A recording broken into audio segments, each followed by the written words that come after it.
जैसा कि मैंने कल कहा था कि टेस्ट सीरीज 8 का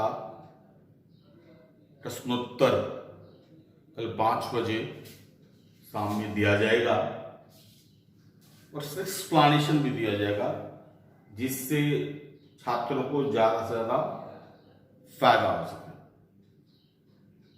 लॉकडाउन की पीरियड में यह बहुत जरूरी है कि जितना भी संभव हो सके ज्यादा से ज्यादा जानकारी छात्रों के पास पहुंचाई जाए। सारा संसाधन बंद है। संयोग ये है कि मेरा प्रिंटर भी खराब हो चुका है और प्रश्न तक हम प्रिंटर से नहीं निकाल सकते और कोई मैकेनिक आएगा नहीं, तो हम एक दूसरे मोबाइल से क्वेश्चन पढ़ेंगे और उस पर आंसर बताएंगे और उस पर हम चर्चा करेंगे। ध्यान में रखना यह है कि जब हम प्रश्न पर चर्चा करेंगे तो अगर 150 प्रश्न पर एक दिन में चर्चा करेंगे तो 2 घंटे से तो कम लगेंगे, जो संभव नहीं है। इसलिए हमने निर्णय किया है कि 50-50 क्वेश्चन की श्रृंखला दी जाएगी। 50 क्वेश्चन पर आज डिस्कशन करेंगे और इसी तरह रेगुलर किया जाता रहेगा। 50-50 की श्रृंखला 3 सीरीज बना के दी जाएगी, जो लगभग 30-30 मिनट का वीडियो होगा। दूसरा, हमने ये भी निर्णय लिया है अब जो टेस्ट सीरीज होगा 8 के बाद, हर एक टेस्ट सीरीज का इसी तरीके से एक्सप्लेनेशन YouTube चैनल पर दिया जाएगा, जिससे कि ज्यादा से ज्यादा छात्र लाभान्वित हो सके।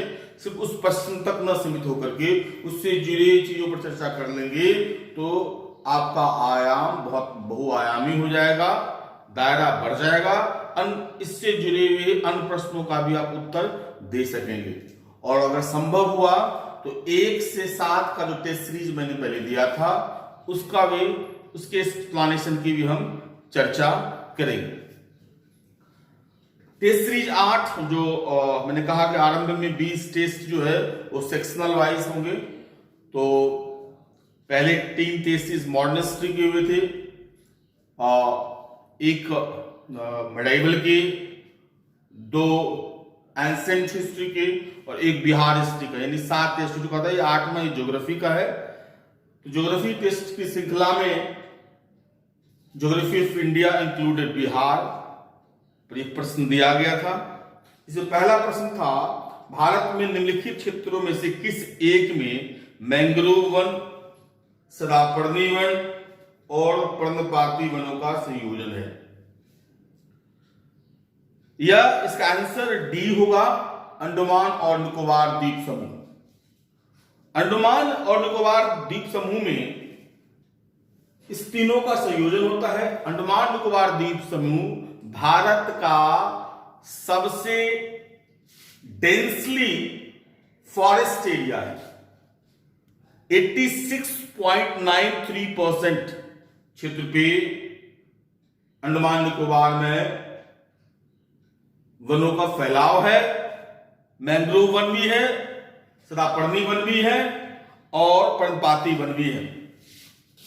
राष्ट्रीय उद्यान के दृष्टिकोण से भी यह सबसे समृद्ध है।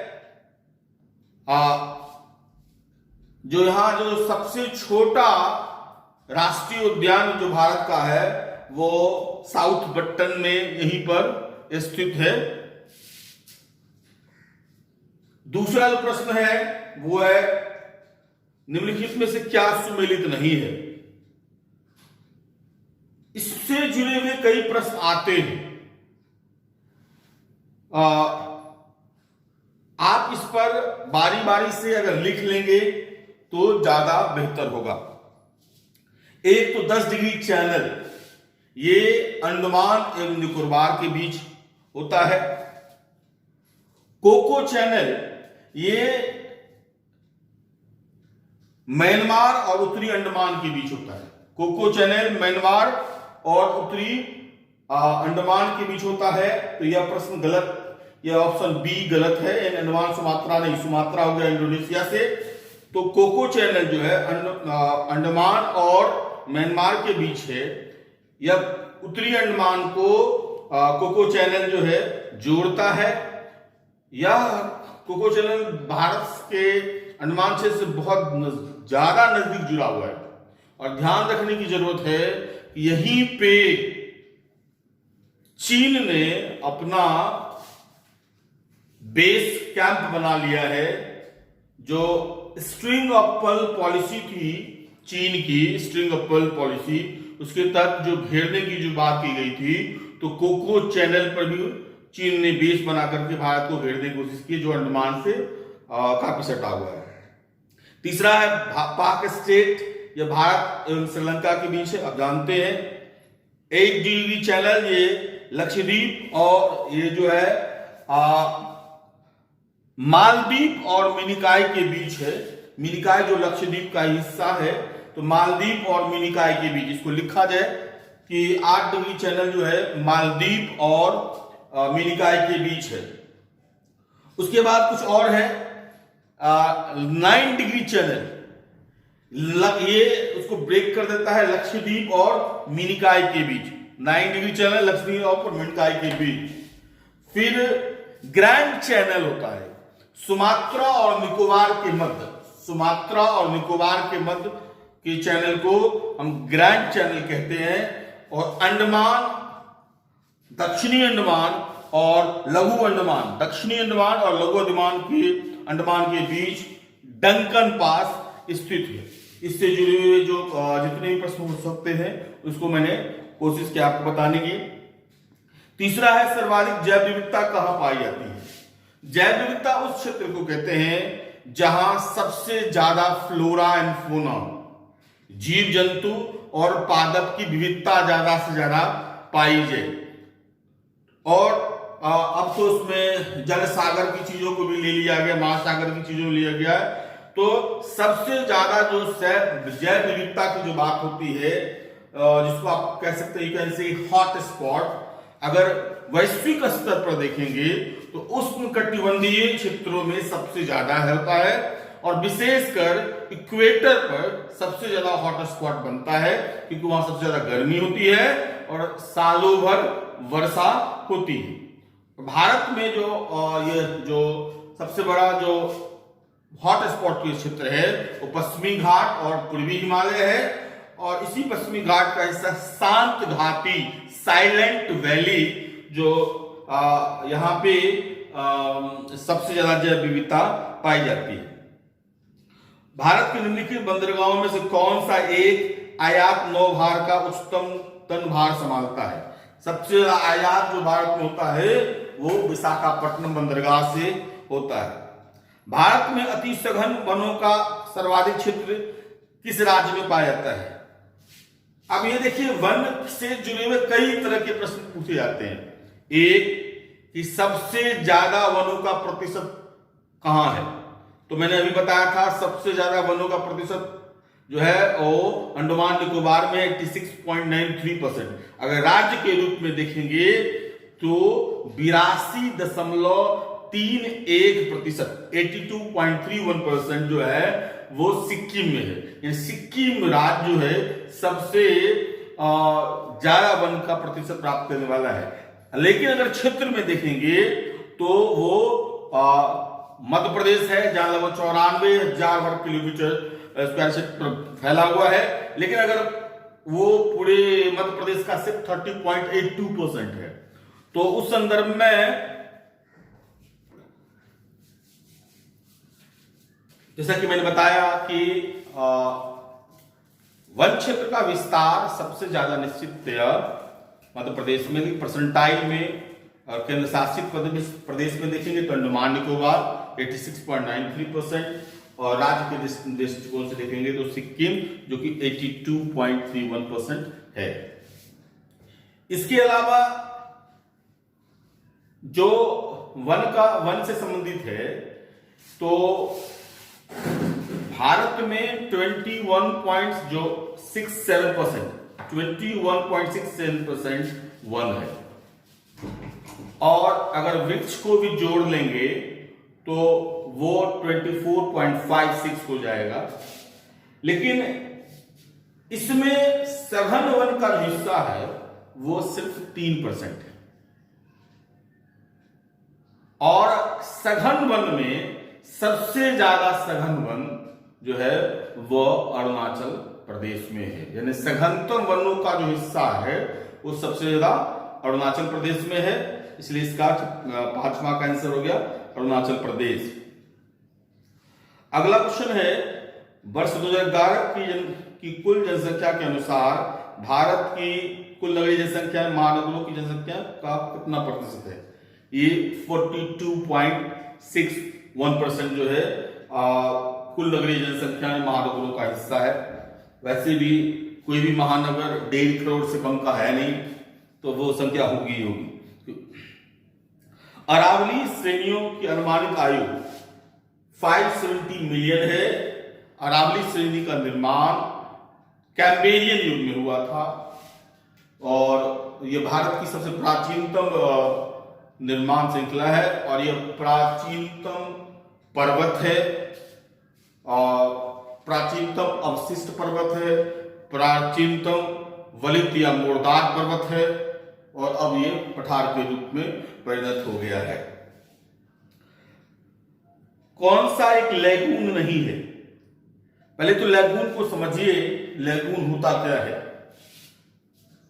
समुद्र के अगर आप देखेंगे तो ये मैदानी एरिया हुआ महाद्वीप का और ये समुद्र एरिया हुआ, ठीक है।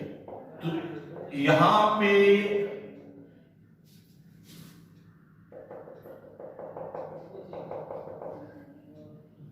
सीपों के जमाव से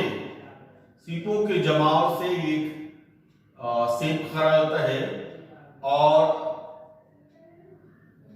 और ये एक तो मैदानी एरिया ये हुआ और ये ब्लॉक हो जाता है, ठीक है। तो यहां उठ करके ब्लॉक हो जाता है। तो मैदान और समुद्र से बीच जो सटे हुए क्षेत्र में जो ब्लॉक बनता है उसमें जब ये पानी जब आकर के जमा हो जाती है उसको कहते हैं लेगून झील। यानी समुद्र के किनारे लेगून झील बनता है, समुद्र के किनारे लेगून झील बनता है। केरल में इन लेगून झीलों को कयाल कहते हैं।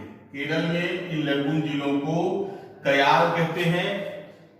सबसे बड़ा जो लेगून झील है वो चिल्का है, ठीक है। सबसे बड़ा लेगून झील चिल्का है। उसके बाद इसमें अष्टमुडी झील, ये भी जो है लेगून झील है। पुलिकट झील, पेरियार नहीं है इसमें झील, इसका आंसर हो जाएगा पेरियार झील जो कि नहीं है। पुलिकट झील जो आंध्र प्रदेश और तमिलनाडु की सीमा पर है, तमिलनाडु में है पुलिकट झील। इस पुलिकट झील के बारे में कहा जाता है यहीं पे जो श्रीहरिकोटा द्वीप बना हुआ है जो सागर से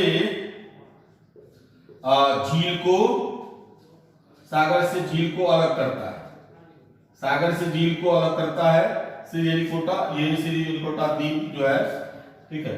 और यहीं पे सतीश धवन जो हमारा लॉन्चिंग व्हीकल पैड है, एक जो दो तरह का हमारे लॉन्चिंग व्हीकल पैड है, एक तो श्री हरिकोटा द्वीप में जो सतीश धवन केंद्र है जहां से हम रिसर्च से जुड़े हुए सैटेलाइट को लॉन्च करते हैं, और दूसरा है बालासोर में जो कलाम द्वीप के नाम जाता है, वहां पे हम मिसाइल लॉन्च करते हैं, जो अस्त्र से जुड़ा हो उस चीज को हम लोग लॉन्च करते हैं। और दोनों जो कलाम द्वीप और ये श्रीहरिकोटा द्वीप की जो स्थिति जो है सो इक्वेटोरियल स्थिति में बहुत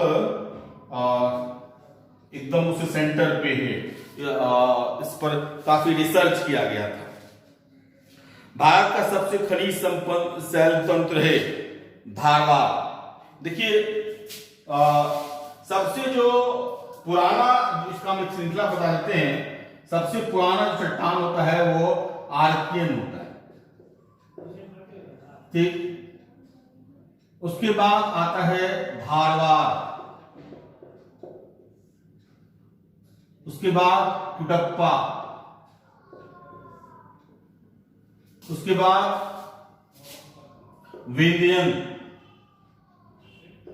उसके बाद गोंडवाना, उसके बाद आप दक्कन ट्रैप,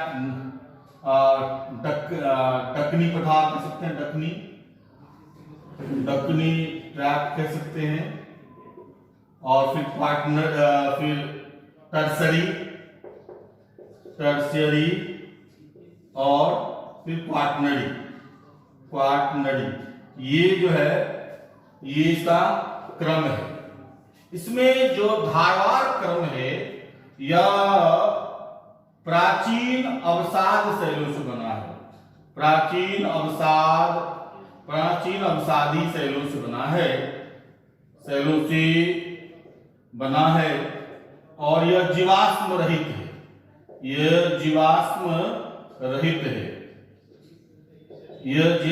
है, और इस कारण यहाँ इस खनिजों का दोहन सबसे आसान है, खनिजों का दोहन आसान है।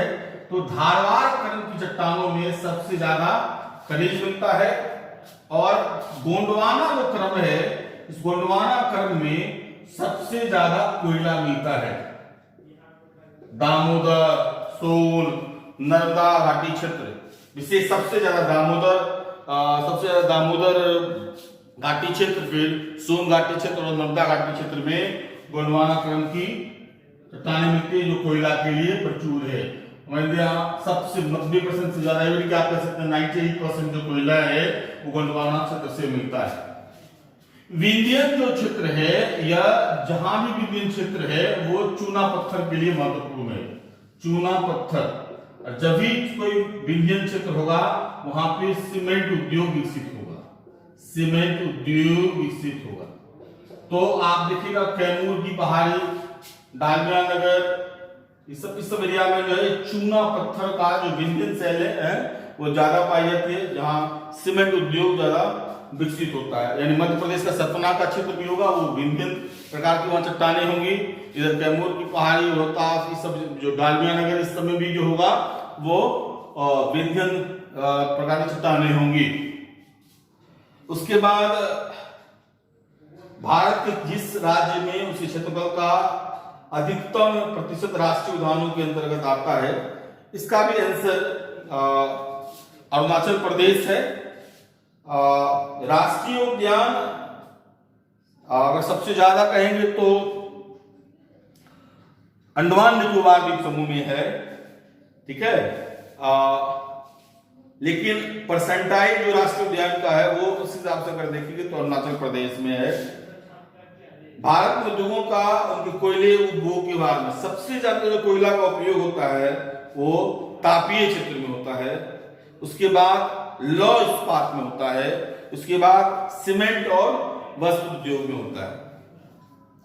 अगला है कि भारत की निम्नलिखित से कौन सी प्रजाति ऑस्ट्रेलिया प्रजाति से संबंधित है। इस में संथाल, चारों में अगर देखेंगे तो संथाल प्रजाति जो है वो ऑस्ट्रेलियाड जाति की है। लेटराइट मिट्टियों का प्रधान, अब देखिए लेटराइट मिट्टी जो है, लेटराइट मिट्टी यह सबसे ज्यादा कर्नाटक में पाई जाती है, सबसे ज्यादा कर्नाटक में पाई जाती है, और इसलिए इसका आंसर होगा मालाबार तट। यह जो जहां भी लेटराइट मिट्टी होती है वो चाय, काजू, कॉफी आदि के, आप कह सकते हैं सिंकोना, जो जिससे मलेरिया का भी आता है वो सिंकोना, ये भी लेटराइट मिट्टी क्षेत्र में ही पाया जाता है। इसके बाद कॉफी रबर भी इसी लेटराइट मिट्टी में पाया जाता है। पूरे भारत के कुल मिट्टी के क्षेत्र में या 3.7% क्षेत्र में लेटराइट मिट्टी पाया जाता है। इसमें लौह की प्रचुरता होती है, इसमें लौह की प्रचुरता होती है और एल्युमिनियम की प्रचुरता होती है और इसमें नाइट्रोजन की कमी होती है, पोटास की कमी होती है, चूना की कमी होती है, फास्फोरस की कमी होती है। और इसको लेटराइट मिट्टी को बिल्डिंग मिट्टी भी कहा जाता है, बिल्डिंग सॉइल भी कहा जाता है। अगला क्वेश्चन है, भारत का सबसे अधिक बाढ़ग्रस्त राज्य कौन है? निश्चित है इसका आंसर बिहार है। बिहार पूरे भारत के 17% बाढ़ का क्षेत्र जो है वो बिहार में होता है, आता है। भारत में करेवा के रूप में जाने वाली हिमानी वेदिकाएं निर्मित किस्म कहां मिलती है? ये जो झेलम घाटी के आसपास हिमानी से निर्मित वेदिकाओं को करेवा कहा जाता है और यह करेवा जो क्षेत्र है वह केसर के उत्पादन के लिए बहुत महत्वपूर्ण है। ये जो झेलम घाटी में हिमानी से जो बना है झेलम घाटी में वेदिकाएं वो केसर के उत्पादन के लिए काफी प्रसिद्ध है। करेवा उत्पादन के लिए झेलम घाटी में काफी प्रसिद्ध है। अगला क्वेश्चन है, ककोलन पर्वत नवादा में है और दुर्गावती पर्वत ये कैमूर में है। इसका आंसर ये हो जाएगा। गंगा से दक्षिण दिशा में मिलने वाली नदियों में से कौन सा ही नहीं है? तो अगर आप देखेंगे भारत के बिहार के मानचित्र में है, अगर हम दो पार्ट में बांटते हैं, ठीक है, तो बीच में गंगा है, तो जो दक्षिण ये नीचे वाला हो दक्षिण में ऊपर, तो अगर आपके सोन पुनपुन और फल्गु, सोन पुनपुन और फल्गु जो है, सोन पुनपुन और फल्गु ये दक्षिण से आती है और घाघरा उत्तर से आती है, ठीक है। तो आप इसका आंसर हो जाएगा 17 का डी, घाघरा। निम्नलिखित इसमें से तांबा, सीसा, जस्ता एवं टंगस्टन का सर्वप्रमुख उत्पादक राज्य कौन है? इसका आंसर राजस्थान होगा। कोपेनहेगन ने भारत के कितने जलवायु प्रदेश में विभक्त किया है? कोपेनहेगन ने पूरे विश्व को 11 जलवायु प्रदेश में बांटा है और भारत में उनके अनुसार 6 जलवायु प्रदेश की विशेषता भारत में पाई जाती है कोपेनहेगन के अनुसार। उसके बाद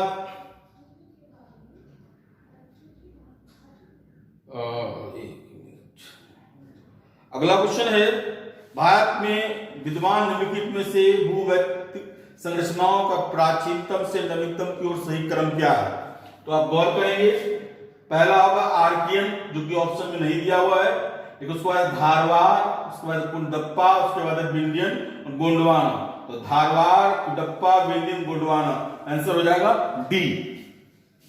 ये क्रम देख लीजिए, वो ऐसे ही क्रम है, बराबर क्वेश्चन पूछे जाते हैं, इसलिए इस क्रम को आप याद रख करके ध्यान में रख लेंगे। नीलगिरी और अन्नमलाई पहाड़ियों के बीच जो है स्थित पालघाट दर्रा निकलता है। नीलगिरी और अन्नमलाई के बीच से पालघाट दर्रा निकलता है। भारत में प्रवेश करने वाले शीतोष्ण कटिबंधीय चक्रवातों की उत्पत्ति कहां होती है? ये होती है भूमध्य सागर से। ये ध्यान रखिएगा, हिंद महासागर से इसका आंसर कोई मार देते हैं नहीं। ये जो शीतोष्ण कटिबंधीय चक्रवातें का जो पश्चिमी विक्षोभ जो आता है वो चलता है भूमध्य सागर से, यानी आंसर हो जाएगा इसका सी। उसके बाद है भारत में निम्नलिखित बंदरगाह में कौन सा एक खुला सागरीय बंदरगाह है? चेन्नई पूरा ओपन बंदरगाह है। भारत के क्रम में देखेंगे तो सबसे ज्यादा 24वां क्वेश्चन का आंसर है आपका, इसका आंसर हो जाएगा चीन, पाकिस्तान, नेपाल, म्यांमार, भूटान। चीन में लगभग 3700 के लगभग में है, 3300 के लगभग पाकिस्तान है, नेपाल लगभग 1700 कुछ है और म्यांमार 1500 कुछ है, भूटान 600 के आसपास में है। तो श्रृंखलागत अगर देखेंगे तो आंसर हो जाएगा इसका चीन। उसके बाद कौन सा पश्चिम से पूर्व की ओर गंगा की सहायक नदी है? तो पश्चिम से पूर्व, पश्चिम मतलब इधर, पश्चिम से पूर्व, तो सबसे पहले इधर आप देखिए घाघरा आता है, घाघरा आता है जिसको शारदा नदी भी कहते हैं, शारदा नदी भी कहते हैं। अगर आप मिटाने की छोड़ते नदियां, उसके बाद इधर आते हैं गोमती नदी जो कि लखनऊ में है। उसके बाद गंडक और सब इधर हो गया कोसी, और सबसे जो अंतिम में पूरब में है वह है महानंदा। ठीक है, तो महानदी या ये जो है इधर सबसे अंत में, इस तरीके से ये नदियों क्रम है। आप उसको मैप में भी समझा सकता है, अगर आप लोग जिज्ञासा करेंगे तो देखेंगे ये मैप पर नदी को आप दर्शाया सकता है। अभी तो अरेंज नहीं है, हम आगे देखेंगे। निम्नलिखित केंद्र शासित प्रदेश में उन जनजाति के लोग किसमें रहते हैं? तो अंडमान निकोबार द्वीप समूह में। आंसर ए 27वां का है। नदियों का लंबाई आरोही क्रम में सबसे बड़ी है गोदावरी, फिर नर्मदा, फिर ताप्ती, फिर महानदी। हाल ही में भारत 28वां क्वेश्चन का आंसर हो गया। हाल ही में भारतीय नौसेना द्वारा सूचना समेकन केंद्र हिंदी महासागर क्षेत्र की स्थापना कहां की गई? इसका आंसर हो जाएगा गुरुग्राम। निम्न किस नदी का स्रोत भारत से बाहर है? तो ब्रह्मपुत्र जो तिब्बत के मानसरोवर से है, रावी व्यास आप जानते हैं कुल्लू घाटी के रोहतांग दर्रे से निकलती है, कुल्लू घाटी के रोहतांग दर्रे से निकलती है रावी और व्यास, और झेलम आप जानते हैं वेरीनाग झील से निकलती है। भारत में सर्वाधिक क्षारीय क्षेत्र पाया जाता है उत्तर प्रदेश में। इसके प्रकार पश्चिम उत्तर प्रदेश का जो क्षेत्र है वो काफी क्षारीय हो गया है। भूतापीय ऊर्जा पर आधारित मणिकरण विद्युत संयंत्र किस राज्य में अवस्थित है?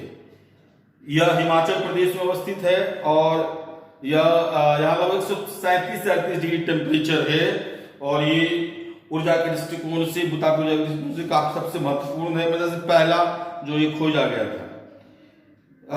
सबसे ज्यादा लंबी स्थलीय सीमा जो है निश्चित बांग्लादेश के साथ है, 4000 किलोमीटर में है। छोटा नागपुर का पठार पूर्णतः मुख्यतः आर्कियन ग्रेनाइट चट्टान जो है, ये जो है छोटा नागपुर, ये क्षेत्र जो है छोटा नागपुर आर्कियन चट्टान जो है छोटा नागपुर का है, जिसको ग्रेनाइट चट्टान भी कहते हैं। आर्कियन का पार्ट ग्रेनाइट हो गया, नीस हो गया, ये सब जो है आर्कियन का ही पार्ट है।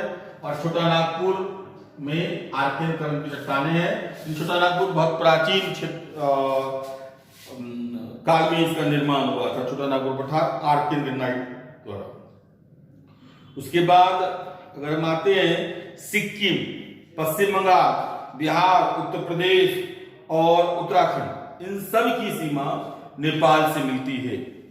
माने अकेले नेपाल जो है वो 5-5 राज्यों से जुड़ रही है, सिक्किम, पश्चिम बंगाल, बिहार, उत्तर प्रदेश और उत्तराखंड। कौन सा भारत के उत्तर पश्चिम भाग में सर्दियों के दौरान वर्षा का कारण है? मानसून का निर्वर्तन, लौटती मानसून के द्वारा सर्दियों में बारिश होती है, जिसको अक्टूबर हीट भी कहते हैं, और इससे वर्षा होती है। निम्नलिखित झीलों में से कौन सी एक कृत्रिम झील है? नैनीताल तो ये सब बना हुआ झील है। रेणुका जो ऐसी कृत्रिम झील है। भारत के प्रायद्वीपीय पर्वत निर्मित हुए थे योजोइक महाकल्प में। काली मिट्टी जिसको रेगूर मिट्टी भी कहते हैं, इसका निर्माण बेसाल्टिक चट्टानों के चूर्ण से हुआ है। जो दरारी उद्भेदन के साथ जो बेसाल्टिक चट्टानें निकली, उसके उन क्षेत्रों में ज्वालामुखी विस्फोट के बाद जो दरारी उद्भेदन के द्वारा हुई, उसके बाद जो चूर्ण निकली बेसाल्टिक चट्टान, उसी से इसके से जो है वो काली मिट्टी का निर्माण हुआ है, जिसको रेगूर मिट्टी भी कहते हैं। इसका सबसे ज्यादा विस्तार महाराष्ट्र में है। जागवा जनजाति अंडमान निकोबार में है।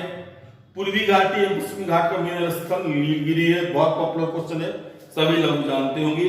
पूर्वी घाट एवं पश्चिमी घाट का मिलन स्थल नीलगिरी है।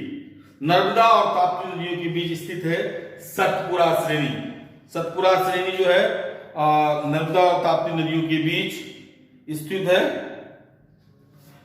गोंडवाना कड़म चट्टानें पाई जाती है। तो इसका आंसर देखिए, मैंने कहा था गोंडवाना कड़म की चट्टानें, तो गोंडवाना कड़म की चट्टानें जो है वो निश्चित दामोदर घाटी में सबसे ज्यादा है, उसके बाद नर्मदा घाटी भी है, सोन घाटी भी है, इसलिए इसका आंसर ई हो जाएगा। एक से ज्यादा जगह ये गोंडवाना कड़म की चट्टानें पाई जाती है, लेकिन सबसे ज्यादा गोंडवाना कड़म चट्टानें दामोदर नदी के आसपास में है, और इसीलिए मैंने कहा था 98% कोयला भारत का गोंडवाना कड़म से ही मिलता, गोंडवाना कड़म चट्टानों से ही मिलता है। तो दामोदर घाटी क्षेत्र में सबसे ज्यादा कोयला मिलता है। भारत की कितनी प्रतिशत कृषि योग्य भूमि पर वर्षा निर्भर है? तो लगभग 65% भूमि आज भी वर्षा पर निर्भर है। सरकार ये कह रही है कि 39% के लगभग हमने सिंचित क्षेत्र कर दिया है। उस हिसाब से भी देखेंगे तो 61% होगा। अगर उसको मानेंगे तो ई आंसर होगा। 39.1% अभी लेटेस्ट डाटा आ रहा है, क्योंकि वैसे अभी तो हम जानते 65%, लेकिन लेटेस्ट डाटा जो है वो कह रहा है 39.1% क्षेत्र पे सिंचित को कर दिया गया है, तो उसके हिसाब से ई आंसर होगा। भारत की सिंचाई क्षमता का 47.7% भूमि जो होता है वो लघु परियोजनाओं से होता है, और लघु एवं बृहद परियोजनाओं दोनों को जोड़ देंगे तो लगभग 74% होता है। तो लघु परियोजनाओं से 47.78% और लघु बृहद दोनों जोड़ देंगे तो लगभग 74% होता है। सबसे भारत में किस प्रकार के वन सर्वाधिक पाए जाते हैं?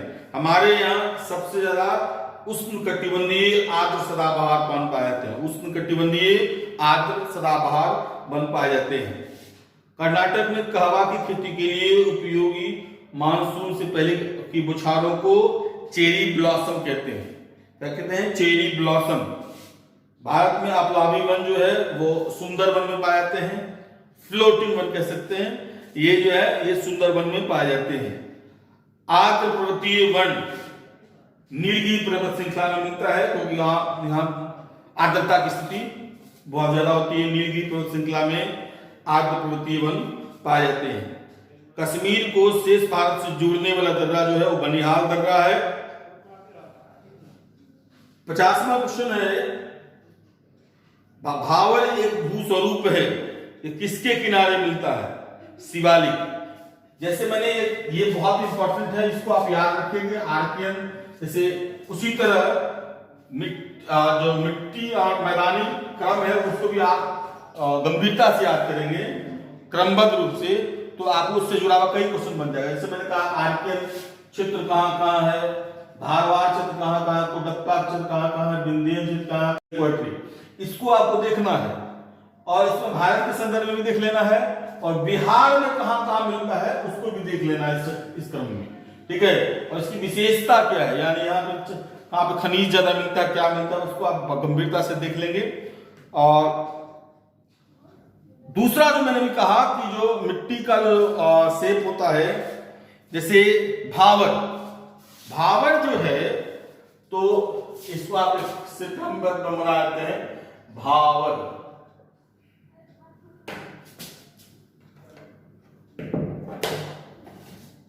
अब देखिए भावर का क्षेत्र जो है ये जो शिवालिक के तलहट्टी में पाया जाता है। शिवालिक हिमालय जो गिरिपदीय उसके गिरी पर उसके तलहट्टी में पाया जाता है कौन? भावर। यह क्षेत्र जो है बहुत नीचे का क्षेत्र होता है, कि गिरिपद क्षेत्र में नीचे के क्षेत्र में होता है। तो यहाँ पे कंकर पत्थर ये सब बहुत सारा वो जमा हो जाता है। तो इस क्षेत्र में अगर जो नदियां बहती हैं तो छोटी छोटी नदियां इसमें अंदर जाकर के विलीन हो जाती हैं, ठीक है। और सिर्फ बड़ी नदियां ही के जल इधर मिल पाते हैं, और इस कारण इस क्षेत्र की जो भूमि है वो खेती करने योग्य नहीं होता है, खेती करने योग्य नहीं होता है। तो आप रखिए शिवालिक का, फिर भावर के बाद, और इसको क्रमबद्ध रूप से अगर आप याद कर लेंगे तो अच्छा रहेगा। उसके बाद तराई प्रदेश, अपने हिमालय के यहाँ भी अगर हम देखेंगे बिहार में भी इसी तरह का क्रम है। तराई प्रदेश भाबर शुरू होता है हिमालय से, फिर तराई प्रदेश, तो तराई प्रदेश को कहता है ये थोड़ा सा उठा होता है, कंकर चूर्ण जमा हो जाती है, यहाँ पे नदी ऊपर उठा होता है, ठीक है। तो ये यहाँ पे लेकिन इस क्षेत्र में नुकसान ये है कि पानी का जमाव इधर उधर हो जाने से यह क्षेत्र दलदली में चेंज हो जाता है, यह क्षेत्र दलदली में चेंज हो जाता है, और इस कारण यह खेती होती है। यहाँ तो बहुत 9 के बराबर खेती होती है, यहाँ पे खेती होती है, लेकिन जगह जगह पे तो कई जगह दलदली का क्षेत्र बन जाता है। उसके बाद अगर आते हैं तो कांप प्रदेश कहते हैं। कांप प्रदेश मतलब हुआ आप जलोढ़ मिट्टी कह सकते हैं, जलोढ़ मिट्टी। और जब भी जलोढ़ मिट्टी की हम बात करेंगे तो जलोढ़ मिट्टी 2 तरह का होगा। एक, जब भी कांप मिट्टी है जलोढ़ मिट्टी 2 तरह का होगा। एक तो पुरानी जलोढ़, पुरानी, इसको ध्यान से रखते हैं क्रमबद्ध रूप में। पुरानी जलोढ़ जो है यह ऊंची भूमि होती है, जहां ऊंची भूमि होती है, जहां बाढ़ का पानी नहीं पहुंचता, जहां बाढ़ का पानी नहीं पहुंचता है। ये पहले निश्चितया वो खारद प्रदेश ही रहा होगा, लेकिन धीरे धीरे परत से परत जमा होते हुए, परत से दर परत जमाते हुए ऊंचा उठ गया। आप पंजाब, उत्तर प्रदेश, हरियाणा का जो क्षेत्र है वह पुरानी जलोढ़ मिट्टी का क्षेत्र है। जैसे जैसे नीचे आते जाएंगे बिहार, बंगाल, ये सब जो है नवीन जलोढ़ का मिट्टी हुआ। यानी नवीन मिट्टी जो है, जो बाढ़ के द्वारा बनाए गए हैं, बाढ़ के द्वारा जो जलोढ़ मिट्टी है, नवीन जलोढ़ मिट्टी, ये निचले क्षेत्र में मैंने कहा बिहार इसमें आता है। तो पहले हो गया भाबर, फिर तराई, फिर कांप में, फिर जलोढ़, और उसके बाद जलोढ़ मिट्टी में से पुरानी जलोढ़ मिट्टी जिसको बांगर कहते हैं, और नवीन जलोढ़ मिट्टी को खादर कहते हैं। ये उत्तर प्रदेश और पंजाब के आसपास, हरियाणा के आसपास में जो एरिया है, अगर ऊपर से लाते हैं तो इन क्षेत्रों में पुरानी जलोढ़ मिट्टी है, ऊंचा उठा हुआ है, और ये क्षेत्र जो हमारा बिहार, बंगाल, ये सब नीचा हुआ क्षेत्र है, ये नवीन खादर मिट्टी का क्षेत्र है। इसके अलावा रेत, जिसको कल्लर भी कहते हैं, रेत या कल्लर। अब बांगर क्षेत्र में क्या होता है कि क्योंकि पानी कई सब जगह नहीं पहुंचता, हर सिंचाई के साधन नहीं हो जाते हैं, तो कई जगह मिट्टी वैसी ही रहती है, और ऊपर जो है सो उजली परत, नमकीन परत बन जाती है, उजला वाला नमकीन परत बन जाता है, उसको कहते हैं रेत या कल्लर। उसके बाद होता है भूर। भूर ये होता है कि भूमि के अत्यधिक दोहन से ऊपरी स्तर, इसी बांगर क्षेत्र में ही ऊपरी स्तर खखोर कर बाहर निकल जाता है, और फिर कंकर बंकर दिखाई देते हैं, उसको कहते हैं आप भूर। तो अगर पहले देखिए भाबर, तराई, कांप में जलोढ़, पुरानी जलोढ़ यानी बांगर, फिर खादर, उसके बाद रेत यानी कल्लर, रेत या कल्लर, उसके नीचे, उसके बाद अगर आप देखेंगे तो भूर। और अगर निर्माण के क्रम में अगर हम देखते हैं तो फिर शंकु का निर्माण होता है, जिसे जमा, कहीं एक जगह जमा होने से शंकु का निर्माण होता है।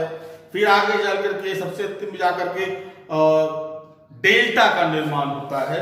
ये क्रम है मिट्टी का, जिसको देख करके आज 50 क्वेश्चन का मैंने किया है। अगर कुछ त्रुटि रह गई होगी तो आप बताएंगे, क्योंकि ये मेरा खुद का प्रयास है। जितना संभव हो सकता है मैं करने की कोशिश कर रहा हूं। हमारे और सारे फैकल्टी काम पढ़ाते हैं, लेकिन वो कोई भी अभी समर्थ नहीं हो पा रहा है आने के लिए, तो मेरे द्वारा जो भी संभव हो पाता है मैं करने की कोशिश करता हूं।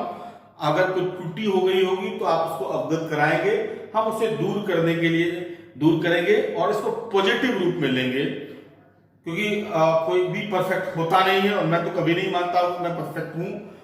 जो कुछ मैं जानता हूं आपके सामने प्रेषित कर रहा हूं। अगर त्रुटि हो तो आप मुझे बताएंगे। बाकी जो है उसकी आधे घंटे में जो 50 से 100 वो कल दिया जाएगा।